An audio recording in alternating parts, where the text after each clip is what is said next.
Welcome to this tutorial on making time-enabled map and converting that to a web map. So this is an intro to dynamic mapping as well as web mapping. So by the end of this tutorial, you will be able to make something like this. So okay, let's get started.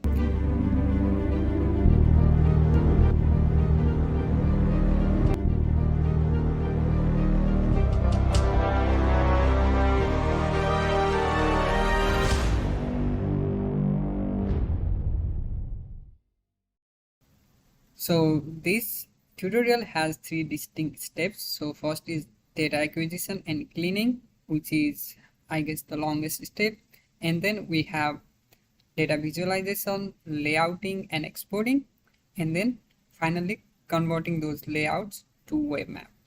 So to make a map or any kind of visualization, we need data. So the data we are using is population obtained from this website called USA Facts, and I just went through some pre-processing. I just deleted some unwanted rows and columns and converted these years to something to include Y so that they will be used as column names. So we have states and population for different years from 1970 to all the way to 2022. And to show this data on map, we have spatial data, which is this state polygon boundaries. So I obtained this data from ArcGIS Online, which you can get from here using US states. Add this data and export it to save file or any geodatabase you want, or you could obtain that from any other sources. You just need some spatial data to join that population too. So let me show you the attributes for this data. We have just names of the states. So based on the state names, we can join these states with the population data we had in the CSV format. Okay, so this is the common column called state and name. So they might have different name, but they have the same value. So let's do that. Let's do let's do join by attribute. But before that, we also need to do some spatial join. So let me convert these states to centroids. Okay, so for that, find a tool called feature to point. You can get that by searching centroid and then select the polygons and a place where you can save those points. So let me call it centroid and make sure you keep them inside the polygons. Okay, it took around 10 to 15 seconds. Now we have these centroids, which basically are just these. We don't need this column, so right click and delete that. Okay, now let's proceed with attribute joining. So go here, find join, and we don't want location, we want attribute, the column to be joined, the table to be joined, and the common column. And we want to perform inner join, meaning if the data exists in both the table, only then we want. So let's keep only matching records and validate our join. We can see only 51 out of 53 polygons were joined, and reason for that is this polygon has two more polygons which are not in our attribute data. So that's okay for now. Let's just proceed with this. Now we will see something like this. So we have for each state population for different years.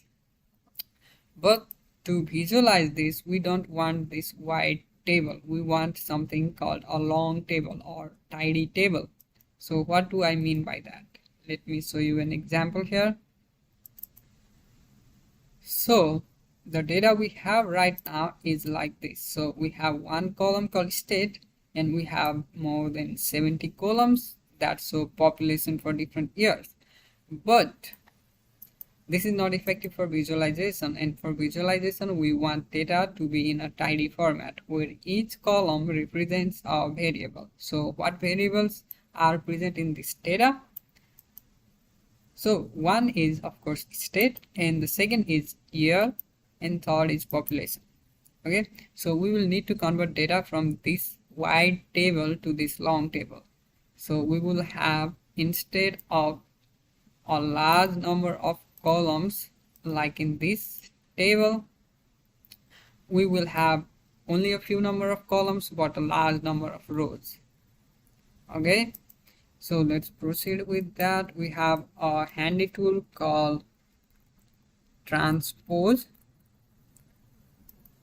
So this basically lets us convert from wide table to long table. We want to convert the states, and we want all the population data to be converted. So just click on the first one, click on the last one while holding shift, and then let's say this name, maybe convert that to 2, and we want the transpose field to call, finally we will rename that a year, but for now let's say date, and for the population we will just say pop. And we want save because this should be a special data. Without this it will just be a table. Okay, and now hit OK, and we have our data that is transposed. So it looks really wide. Now we have 3700 polygons instead of 51 polygons. Okay, so we need to do some cleaning here. So first let's add some fields. Population long integer, and year short integer. Okay, so population, basically we just have to convert this population to integer. So how do we do that? So population equals pop. To do that, this is a string field and we don't need that, so let's just delete that. All right, and for the year we could just extract that from the date column. So how do we do that? So we just say we want from right, from this date column, just last 4 characters. Okay,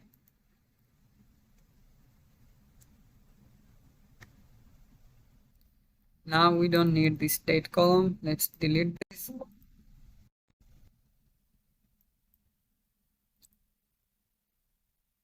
All right, but you might have noticed we are lacking one key feature, which is the name of the states. So how do we do that? We already have these centroids where we have the name of the states. If we can join these two, we will get the name of the states, right? So let's do that.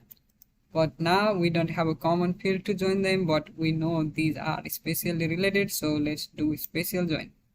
So instead of attribute join, select spatial join and join with centroid, and we don't want the numerical summary, we want each polygon to have the attributes from the centroid. And let's say this is spatial joint 2.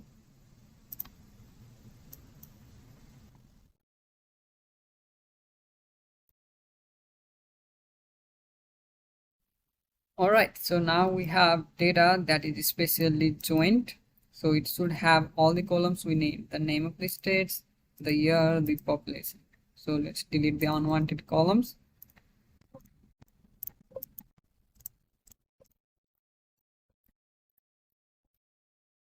Okay, now the data is in clean format. Final step would be to enable time on this layer. So go to properties and go to time and check on this enable time on this layer, and the time is in year column, and the format is this long year, interval is 1 year, and calculate the extent, which is from 1950 to 2022. Makes sense. So let's just apply this. So now our data is specially enabled, our data preprocessing task is done. So let's go to data visualization, layouting and exporting. Okay, let's open the layout which is already provided here. So dynamic map, MX, and in this layout you can see everything like title, subtext. These things are already provided there. Let me just point this to the correct data source. So the correct data source is spatial joint 2. Same for here, spatial joint 2, and same for here, spatial joint 2. Okay, so why is this not showing? This is because the layer has different time extent. Okay, so this is 1900 to 2022. We need to calculate that again. And for this one also, activate this data frame first, and then calculate.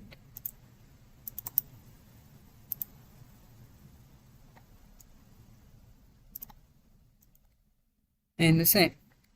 And you can see still it's not changing. So let's go back to the first data frame and see this time slider.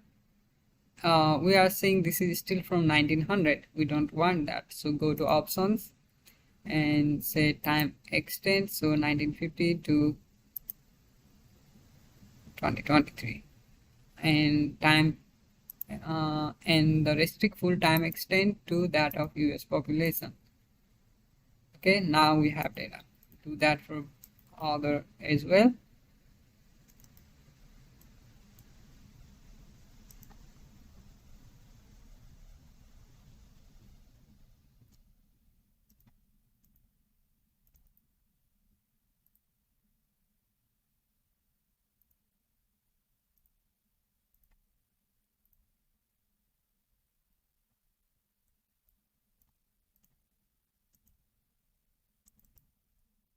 Go back to the first one.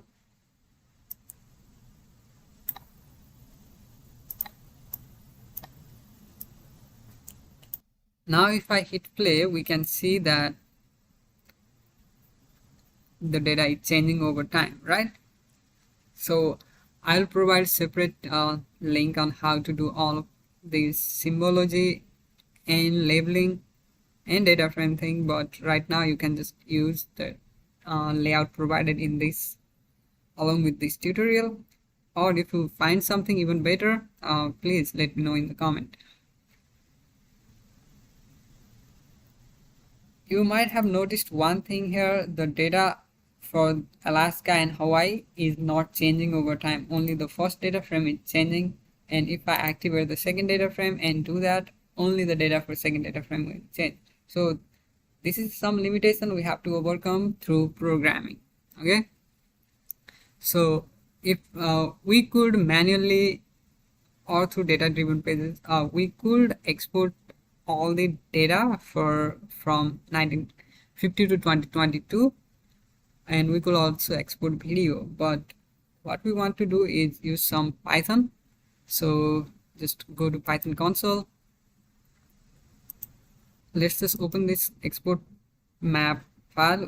You can open this in Notepad or Notepad++, and so this is basically changing the time steps for all the data frames. So by default the time step here is 5 years, which will be fine for us. Let's copy this, but if you want 10 years or 2 years or 1 year, all you have to do is just change it here. Okay, and paste here. It will take some time, but it will export.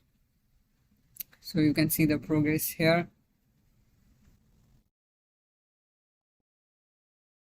Alright, so now all the data is exported. So now we have these maps, which are a series of static images. So let's try to make a dynamic map with all these images. Okay, so this is the simplest form of dynamic mapping. To convert these series of static images do a web map and some dynamic form, we will use a map template, which is this map template. You can see here there is no map here, but with Python we will be able to uh, push our images into this web map. Okay, so let's open this write.html.py file, and here basically you see in the map template, it will read the content of map template and create a webmap.html file where it replaces the placeholder value with all the images names in the imgs directory. Okay, let's copy that and paste it here. So it already created that web file, and that file is called webmap.html, and you can see this web map is now updated. So now it contains data every 5 years.